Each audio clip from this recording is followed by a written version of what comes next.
Welcome to the Diverse Minds podcast, where we give you the tips, tools and techniques you need to be a mentally healthy and inclusive leader. Each week, you'll hear about a variety of topics linked to mental health, wellbeing and diversity that will enhance both your professional practice and personal wellbeing. Welcome to the 211th episode of the Diverse Minds podcast. This month, we're focusing on writing, wellbeing and mental health. Last week in episode 210, I outlined the research evidence on writing and wellbeing, as well as the types of writing that can support our wellbeing on a day-to-day basis. Today, we're going to be focusing on creative writing, and to join me in talking about this more is Jim Hall. Jim is a Derby-based writer, educator, and carer.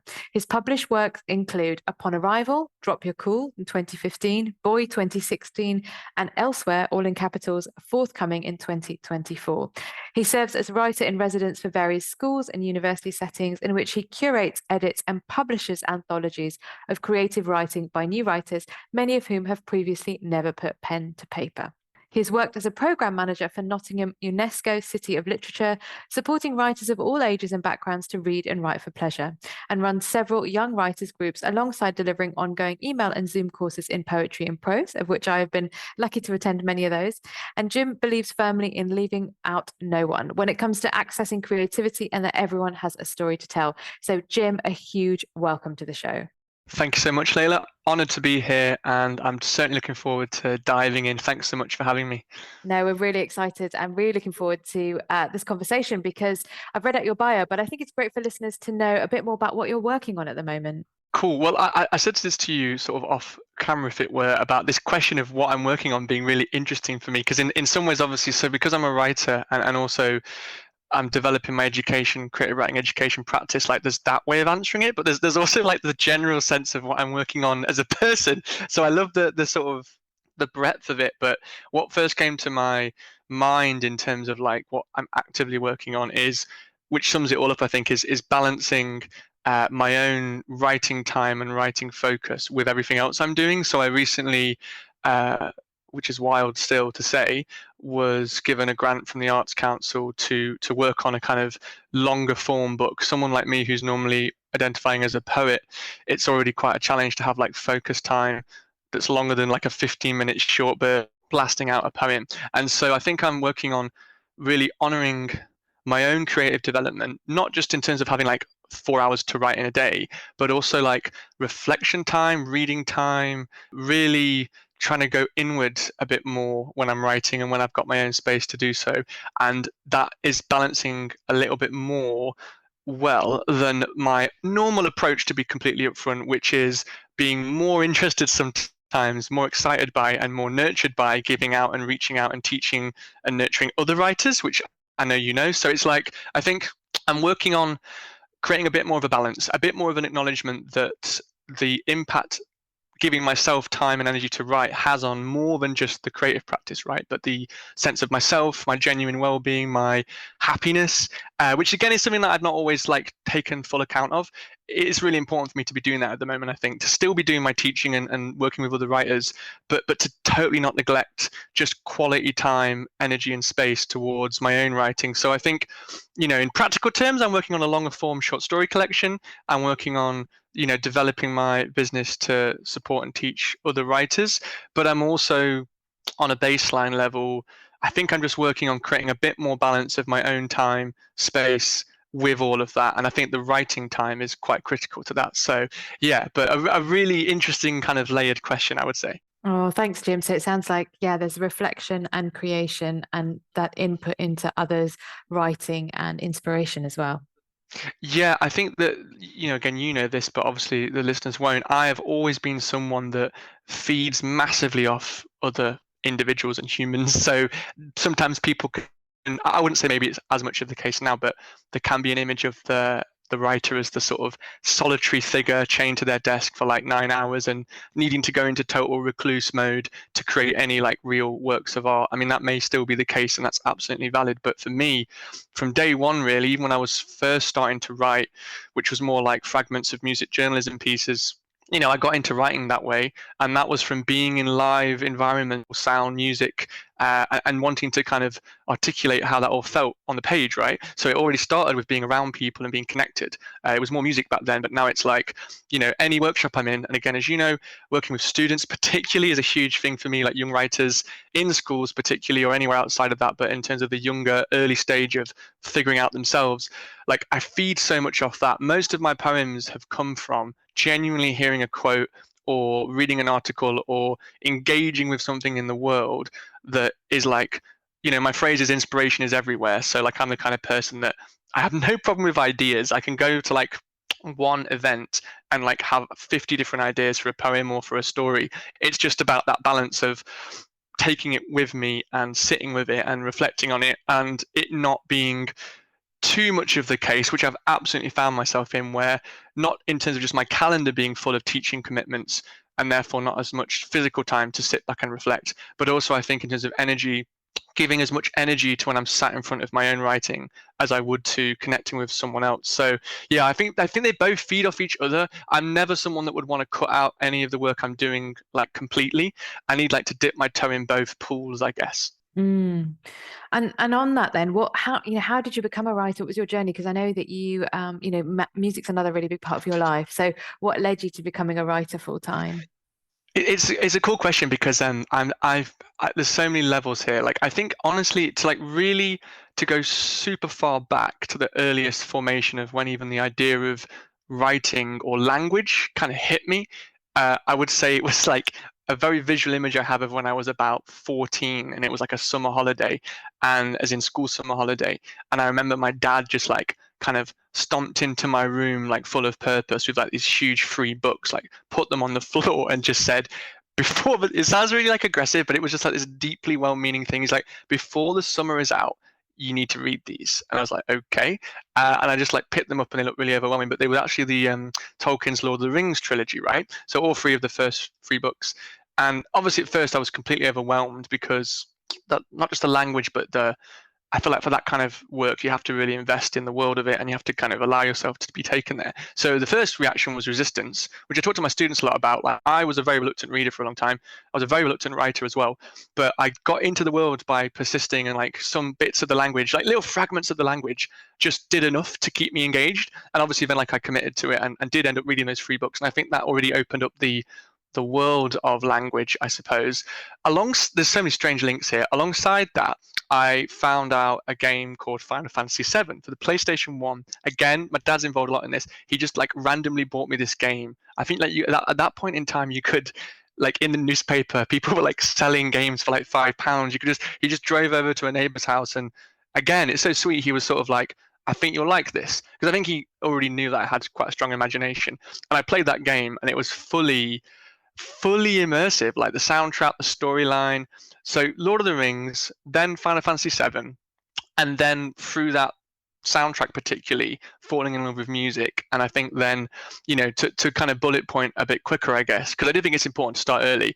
I then fell in love with music, became a music journalist for like a few years during my uni time, all the while not really writing any particular creative fiction or poems. I did enjoy English at school. I always remember my teacher, like one single essay back, it was very me. He said like, write about something you care about. And it's so open and vague, but at that time I was obsessed with an album by Feeder called Comfort in Sound. So I wrote this huge really dossier on that album, like breaking each track down, and even like wrote in like what time of day I would listen to certain tracks. And I feel like he just simply wrote, which has stayed with me. He just wrote at the end of the essay, I don't even know what grade he gave me, to be honest, because some of it's beyond that. He just said, I could so tell how much this means to you.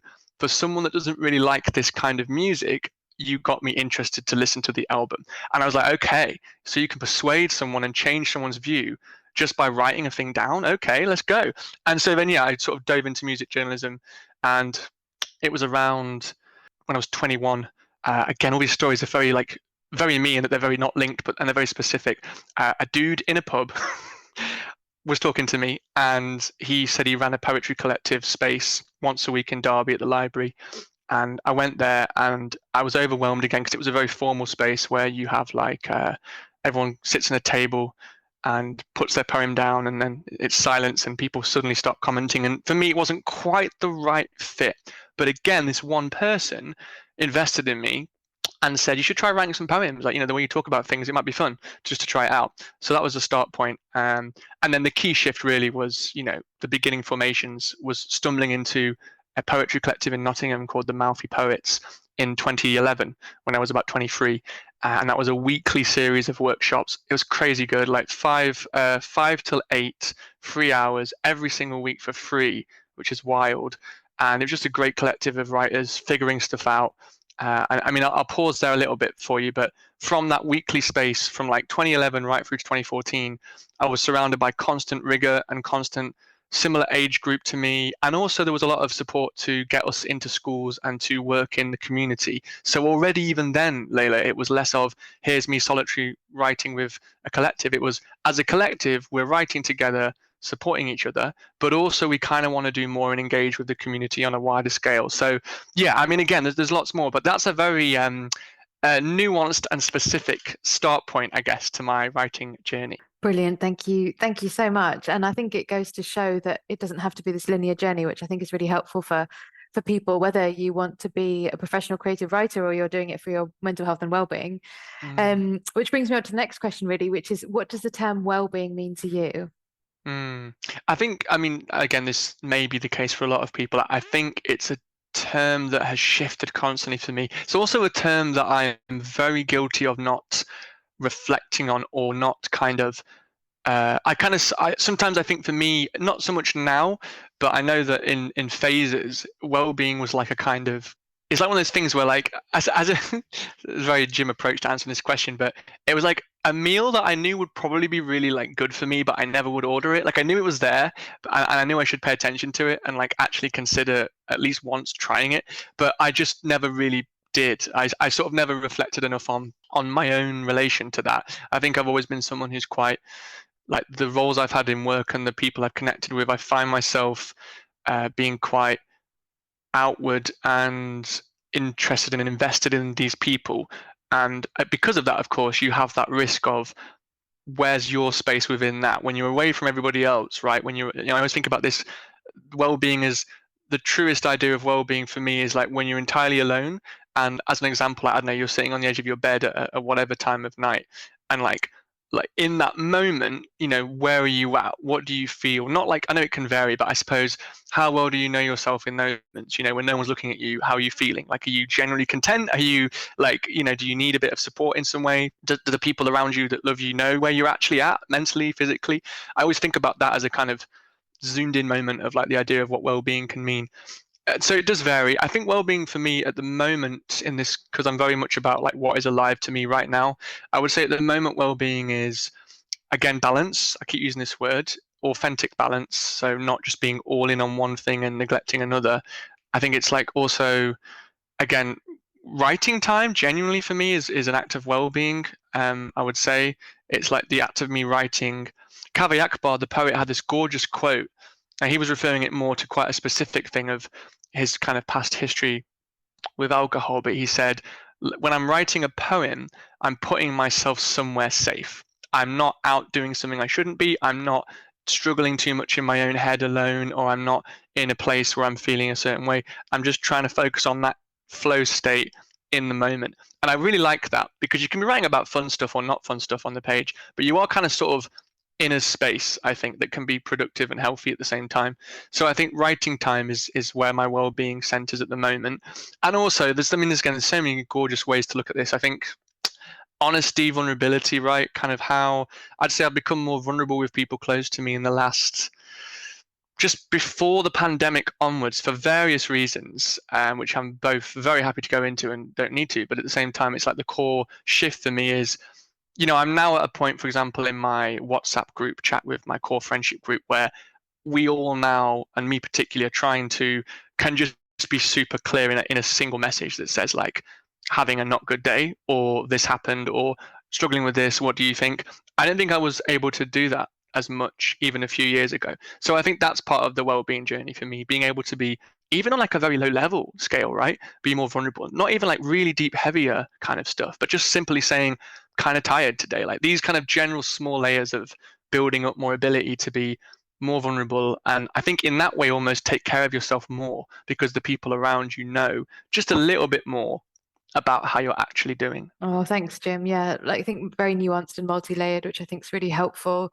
And then building on this point about, I always talk about mental ill health and culture. And Mm, of course, you work with young people, and the event that I came to that the poetry finale with young people, many of them were for global majority backgrounds. mm, I was really pleased to see parents supporting the young people from communities where maybe there's been resistance, modern resistance around this, and not thinking it can really lead anywhere. So that was really beautiful to see.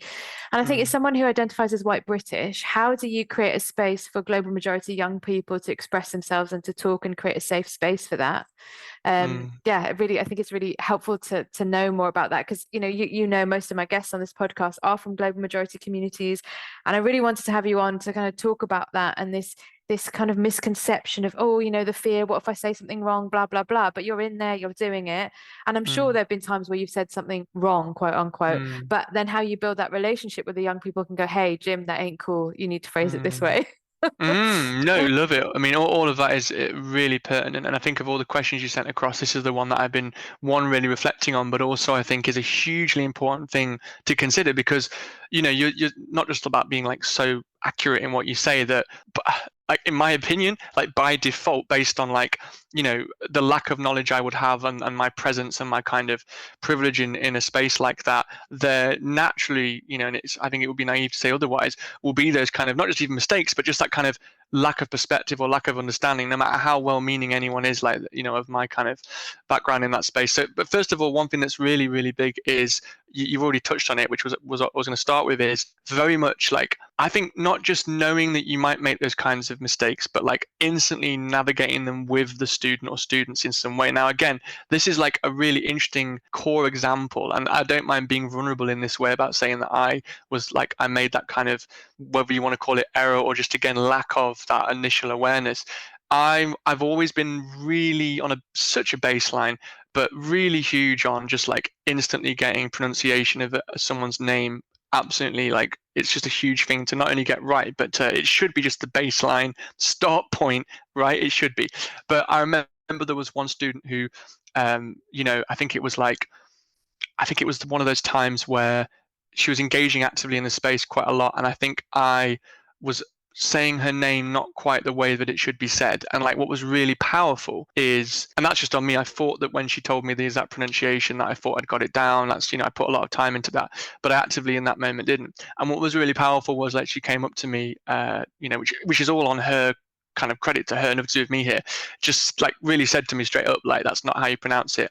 And then I was like, not only like, thank you for calling that out straight up, but like we had a really long chat about it. And it was interesting because from that point, she also then felt like it was really interesting. She said, like, I can probably now call out other stuff I see, and like it's going to be okay to do that. And I actually said that's the big thing. Nothing's about me just improving, but more about her feeling comfortable if ever I did something or said something that needed to be challenged, that she felt the confidence to do it, because I instantly was like, you know what, completely right.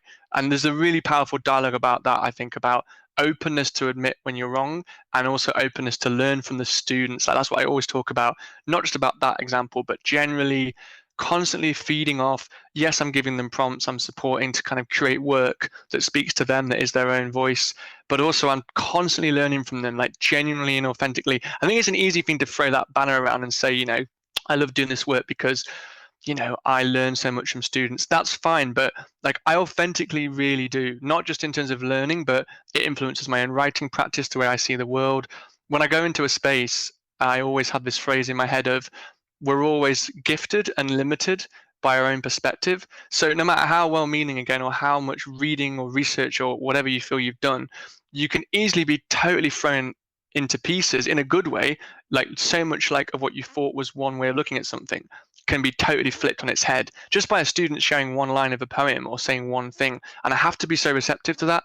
In terms of some practical things, in terms of how to make sure that, if I'm working with students, like you say, of the global majority background, I think that the baseline is I am in the space, but I'm always bringing in so many more voices than mine. I'm bringing in like diverse reading, again, authentically diverse. As again, I'm not I've not got like this perfect dossier, but I really actively work to challenge myself to fill the room with poems and stories from different eras, times, genuinely different backgrounds, different perspectives, as I said, get the students to really engage with all of that and talk about it openly and like really get critical about it and nuanced about it. And it's the same with my writing exercises. I sort of try and allow, I've really been thinking about this so much lately. I never try and do an exercise that's like gearing a student to a certain way, right? Like we're going to write sad poems today, or today we will write about our identity. I just think it's very dangerous to push that kind of narrative like in any way. I always try and say, you meet a student where they're at, and some students will instantly arrive to my session and say, oh, great, I'm going to write about this. That's amazing. Like I will encourage that. But I'm just really cautious about ever saying, oh, that's a key part of your identity. You should totally dig into that and write about it, because you don't actually know how that process is going to feel for that student. It might seem like it's great to write about this cathartic, whatever it might be, but a phrase I have is, speaking of like a random shift to the poetry slam scene, of you're in the room, you're getting these 10 out of 10 scores, the room's applauding, but like who has your back when you're on the bus home, when you're alone? Where's your support there? And like, was it actually a positive thing to have done that in such a vulnerable way in a very public space, which a workshop environment is? So again, lots of little bits and pieces to that answer, but it is something I think about a lot. And I ultimately say it's about, on a baseline, meeting the students where they're at, truly listening as well, like not just to what they're saying, but what they're not saying, and like picking up on all of the signals that say, this is a comfortable area to write about. And just to actually add a final thing, a little small one, there was a cool moment actually where a student, again, for a lot of the weeks kind of was writing poems and stories in a very valid way about like their identity and their kind of their cultural identity. And they had this really kind of, I think, quite transformative moment where they said to me, I kind of just want to write about the Fast and Furious films. Can I just write 5 poems about those films? And I just said, obviously, yes, let's talk about it. Let's do it.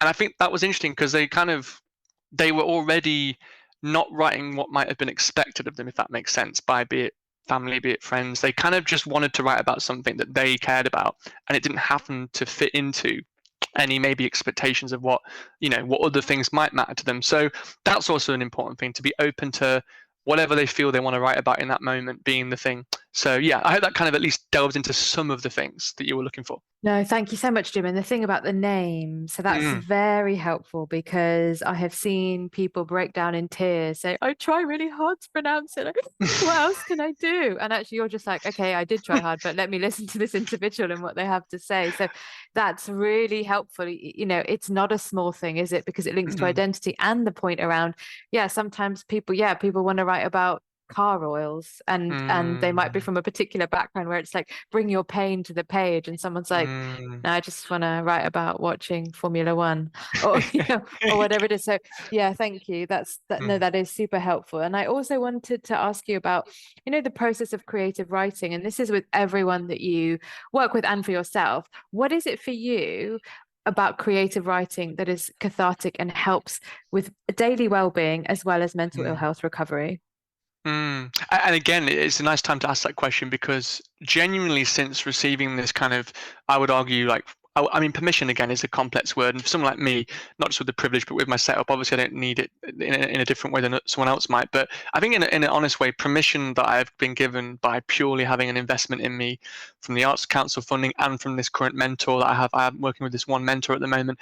That kind of combination and the physical days that are available now to write, all of that has made me think about what you're asking in a way I hadn't before. And again, it's interesting because I'm not necessarily the type of writer who writes to. There was a great quote by the poet Jason Bayani where he said, it's a really interesting quote actually for me. He said, some people write poetry for therapy. Me, I go to therapy for therapy, which is interesting. It's like him saying, I love to write poems, but I'm not undermining the fact I would like to get support on my well-being by actually going to therapy. Poems aren't therapy for him, is what I kind of think he's trying to say. And it's similar to me. Like I don't find myself, for me personally, even though my students are constantly doing it and I'm telling them it's the way you can go for sure, I don't find myself really writing a poem or a piece that's like, I insert my feelings or emotions, or here's a poem about the way I feel about this. I'm more of an observer in my writing itself. So when I'm writing, I'm not coming to the page thinking, right, I'm feeling angry, let me write about this, or I'm feeling this. I kind of often come to the page quite kind of leveled out in a way. And it's interesting. It's almost the leveled outness that I seek in writing, which is kind of a strange one for some people maybe, but I don't really want to, because I'm quite an emotive human. Like I feel things incredibly strongly, not in I would argue an unhealthy way, when you say that, it can also make people assume that, oh, you're really like hyper emotional, weeping every 10 seconds, or you're super quick to anger. I just think for me, I tune into people and I feel an emotion strongly. Doesn't mean necessarily I react to that or I do anything different about it, but it's just in me. So weirdly, when I write, it's not about I feel this way. I'm just writing whatever I need to about what I'm observing or what I see. And it's like the calmness of that space, the process.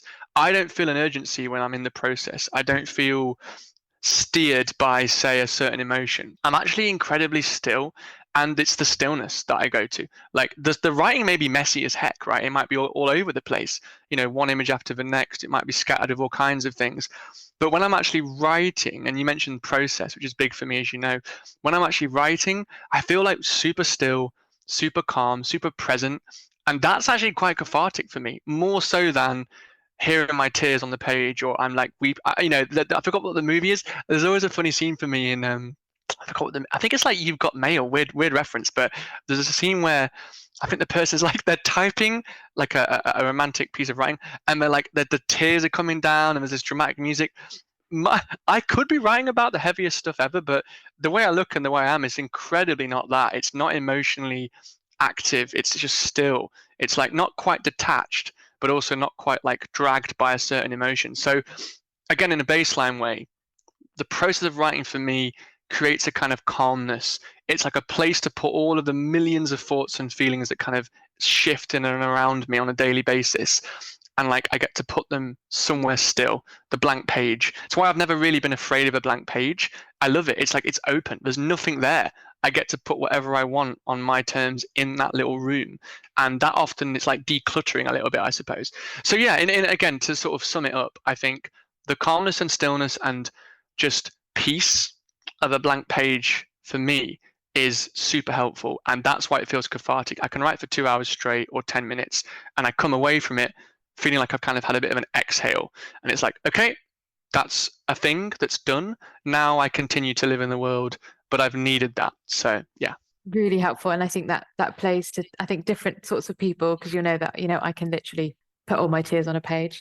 Yeah. And my anger on a page. And right. But it is that point of the focus, isn't it? Like you quoted the poet who said, well, the therapy quote, and also it puts me in a safe space. So yeah, really good points there. And so what do you think workplaces can do to encourage people to, use creative writing as a tool for their well-being?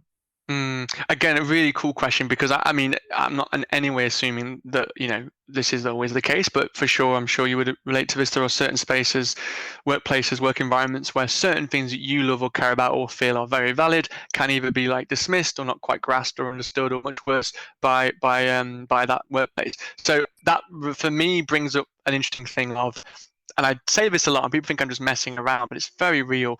I often love the challenge of it, just in terms of the context of my work, and a lot of writers actively don't, for very, very valid reasons, right? But give me a sort of a brief from a school, or even the school I'm working in at the moment, that says, here is a group of year 11 students that really do not, again, it's not even about the lack of engagement. It's just so really valid when you look at the root causes. Do not engage with poetry, for example, for insert reasons here. That's like often what I thrive on, because I'm not going in there to preach or convert anyone. I'm not going in there to, I really don't, for me personally as a practitioner, I don't ever go in with this vision of, it's like, I know I'm bringing value, but I don't go in thinking, can't wait to make these year 11s write incredible poems and change their lives. Like, it doesn't work like that. But I just love the challenge of an unknown, a shifting of perspective, even the slightest hint. Like literally, for me, success in a workshop can be a student not necessarily writing a poem or a piece of writing that moment. And it's happened before in my sessions. I'm thinking of a particular student actually who I won't name, but just being in the room and being a bit more curious, right? Like a slightly bit more curious. It's like curiosity is like a kind of a volume knob that can be set to like 0 sometimes, and just like cranking it to 1, where they're in the room and they're sort of observing and curious. And I think a lot of that can come down to someone, like I try and be extremely passionate about why the why, the whole thing. Is it Simon Sinek says this, start with why. Why is this even vaguely important to anyone? I start with that approach. And I think if someone gets curious, even by a little slightly bit more of a level of curiosity than they used to have, that is honestly the start point. So to bring it back to workplaces, I think first of all, baseline again, creativity is not just here's me writing a piece of writing. It's like how you think. It's how can you creatively engage. You can solve problems with creativity. And I think creative writing, again, does not have to be let's all write a story that starts at the beginning, has a middle, has an end, is about a forest, whatever. It can be in any work environment, even on a slow, small scale. Starting anywhere is what I normally say. So everyone in a workplace and the way that the workplace is managed, the infrastructure there, everyone's a human in it. That's what I always go to. Everyone is a human in that place, and everyone has their own concerns and interests and frailties and whatever it is. And I'm not again talking about welcome to us pouring out our hearts onto a page, but I think embracing the act of writing creatively, even like a small short burst, exercise that someone might do, just to reflect on where the company is at, right? Or where the people within it are at, any issues, any whatever it might be. That's like one immediate thing. It can be completely broken down to not being about crafting a story, it being published. It can be just like using words and language outside of a context, maybe of, an email or, a meeting. How can we just have a little bit more curiosity and reflection through writing, through like language, and through just seeing where we're at? It can be super baseline, but I also argue that, as I say, even just a few minutes to pause and reflect, right? I think writing gives you reflection time, just like having a single question or a prompt. I'm not saying this ever will happen, but if you had like a meeting that started even for a few minutes, not to be shared, like, where are you at today? I have a phrase, this is where I'm at right now. I use that as a start point for a lot of workshops. It doesn't really matter if anyone reads that, but it's just a start point before you get pulled into the chaos of the very necessary practicalities, like starting with the why, starting with the where am I at. Again, it's a deliberately scattered answer here because I think it obviously, as you know, it's nuanced, right? It depends on the workplace, the setup, who's invested, who's interested, their aims, their goals. But ultimately, for me, it's about human connection and about writing can absolutely connect. And it can also just, at the very least, connect you with yourself, even for like a minute a day. Yeah. Thank you, Jim. That's really helpful. And I think, stepping out of that cerebral, constantly thinking in some one bit of your brain and getting into the creative bit of your brain, if I can phrase it very simplistically like that. So Jim, you do a lot, and I know that these last few years have been kind of a bit of a roller coaster for you. So how do you look after your own mental health? What are your top 3 tips that you'd like to share with listeners? Yeah, I mean, you bang on. I think roller coaster is the perfect description. I think it's really fascinating for me to come to this point where, consistently from, I'd say the end of 2019, to be honest, right before the pandemic, like right through to now, for me, there's been so much transition, like on every level, really. It's not to say that before 2019, it was this smooth plateau type journey, but I really feel like this year I've started to really look back at that, and it's kind of, there's been some, I think it's really important. I know you agree with this too. It's funny because this question of the top 3 tips, which of course I'll get onto, I think it's actually important to start with the fact that I'm not there yet, right? Like I'm not there yet in terms of in any way having mastered any art of the act of self-care, if you want to go there. And even that's a really nuanced, it's my key word of forever, nuance. Self-care is so specific to a person, right? It's sometimes, yes, a 2-hour bath and like reading is great, but it doesn't necessarily mean it's going to help or do much in certain other times when you might need a more rigorous conversation with someone, or you might need to take other kinds of steps. So I think I just want to start with saying that it's a genuinely ongoing journey. And actually, if I was honestly like pushed to say it, I think of all areas of my life, it's probably the one thing that I have got to do more work on, to be really upfront. And that isn't to say that I'm in any way in a place right now where I'm not feeling cared for and like well, and I'm acknowledging all of the great things I'm doing at the moment, and I'm very honored that that's the case. And I also feel very much fully myself at the moment. But I think like there's strands that I'm still working on around learning when I maybe I'm not looking after my well-being. That's the first thing to say. Like I think I'm only starting to realize that like when the triggers are that I'm not looking after my mental health, right? Or that I'm slipping into a space that is not helpful for me and is not it could be more detrimental the longer it goes on, right? So I think the first tip is to know what it means when you're not looking after your mental health, which is a complex one as well. You might, I was thinking about this recently, like you might on the surface again have like a really solid career and a solid group of friends and family like on paper, but what is it again, like that phrase again of when you're alone, you know, with just yourself, like where are you at then, and I know that can change all the time, I get it, but I think learning when you're not okay and when you do need to maybe either make changes or just simply get more support on how to make those changes. I think that's the first tip for me. And it's a tip, right? It's not advice or a guarantee, it's just a tip. It's like a little, I guess, throwaway thing that's actually not really that throwaway, it's quite integral. So knowing when you're not looking after your mental health, your mental well-being, when you just know, that kind of, I mean, this thing like, of all people, I think it was Richard Osman. This podcast has referenced like everything from Richard Osman to Final Fantasy VII. We're here for it. Richard Osman said you have like a North Star, right? So the thing that you know in your heart is where you're heading for. It doesn't mean like geographically. It just means like when you know you're with the right people in the right place. And there's also the times when that North Star is either really, really close or is super far away. And for me, super far away means you're in a space maybe where you're not feeling fully yourself, you're not feeling cared for, you're not caring for yourself. And that can be obviously loads of, like, in a practical way, that can be, I don't know, just to completely be real again, like, I don't know, going on a date with someone, as always, Jim Breezes are dating, no apologies, going on a date with someone and it's not feeling right, but you're still there because it's better than being somewhere else. And that's obviously not that great. And also, I don't know, choosing to go to certain environments or being with certain people when you actually think I should probably be like with myself or with my parents or somewhere else, right? Wherever it may be.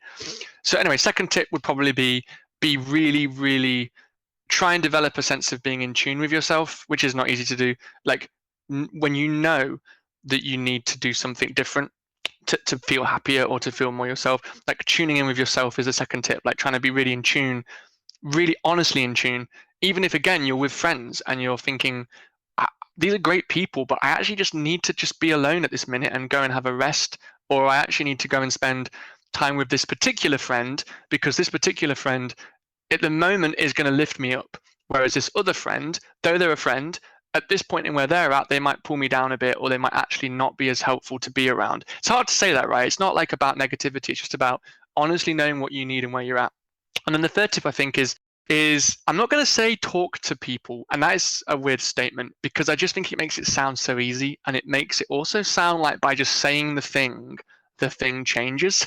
Like you say a thing, you're suddenly happy. It doesn't really work, right? I think it's more about, and of course it doesn't need to be said, but that's not to say don't talk to people, but you know what I think I'm trying to say here, it's more layered.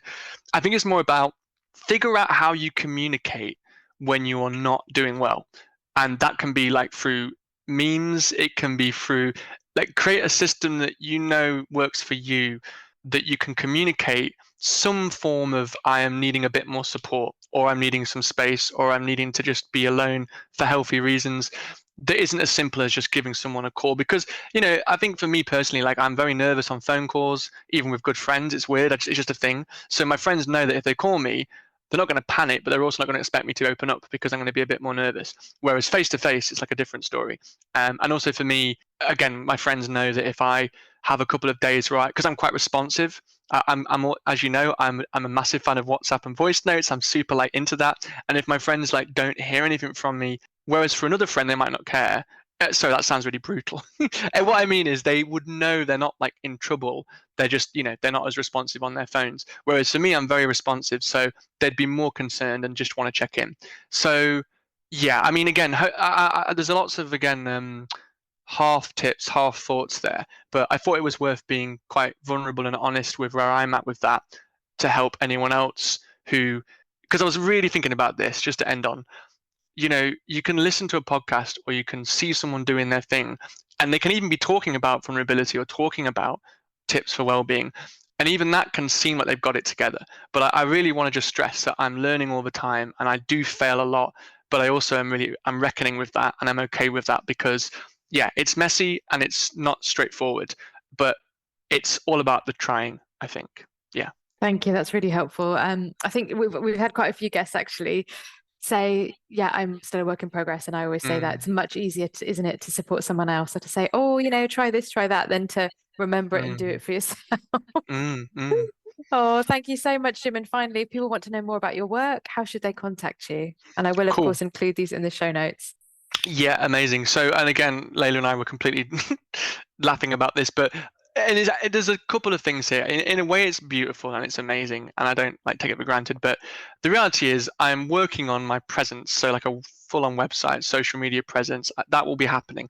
But ultimately, combination of working with organizations and also setting up my own kind of having really close contacts with the people I've worked with before as writers and developing groups and Zoom spaces. And that's all been through word of mouth and through my individual contacts with those people. So, but that's not to say that I would not love to hear from anyone, not even if you're interested in what I do and the type of work I'm offering, but also just any responses then. And I know you'll put this on the notes, like people are very happy to have my email address. If anything's come up as well that sparked something, if anyone's doing any similar type of work, or even just wants to negotiate or interrogate in a good way, like a bit of what I said and try and unpack more of it, I'm very open to that. So I don't have any website, internet-y online presence yet, but I do have an email, which I'm very happy to send out, and I will reply to people for sure. And so, yeah. Also, I don't know if this is still a thing, but I didn't say this at the beginning, Layla. I do have a poem. I don't know if you still wanted to do that, but I have not forgotten about that. Yes, brilliant. We'd love to hear it. Cool. Okay. So, and I just should say, I don't normally give context or say much about. I'd like to just read things and people can do what they want with them. But I will say that actually I've chosen this one. It's quite a short one, but it's quite pertinent because I want to kind of almost read this in memory and love to Boyega Adebanjo, who was a poet. Again, some listeners may or may not know of this. It's very fresh news, really. Who was found very recently. I think maybe only 3 or 4 days ago now. A poet. Beautiful human. I never met him, but he passed away and he was found very recently, and we don't know all the ins and outs, but essentially he wrote a pamphlet called While I Yet Live, and it's a quite seminal work for me. I read it a lot. So this poem maybe riffs and touches on some of the feelings I have or the aspects of that news, and so I thought I'd just say that before I read this. It's called Sure. Sure, get heart wrecked by whatever, weird buzz when boiling a kettle, bullets that miss. Pretend more snowflakes fall than bodies tonight. Beneath floodlit astroturf, someone cradles a skateboard like a skull and is so safe. In another life, you weren't happier, but just as alive. What is true? All of the love that doesn't help is still love. Thank you so much, Jim. Yeah, I'm going to be listening to that again because there's a lot in there. Thanks, Layla. And thank you so much. And yes, we're going to do a little tribute as well when I put this podcast episode out. And I just want to say thank you so much, Jim, for your time, for your wisdom, and for really delving deep into these topics that I know are very vulnerable and aren't always easy. So really appreciate that. No, thank you for creating a space for it, and what you're doing on the regular. It shouldn't be taken for granted that you're regularly, with your podcast, creating this kind of space for both your guests and you, but also the listeners. So I've been following it, as you know, for a while, and it's been a real pleasure to be on something like this and keep doing what you're doing and keep that kind of space active, because it's very, very important. So thank you, Layla. Oh, thank you. And listeners, really hope you enjoyed that.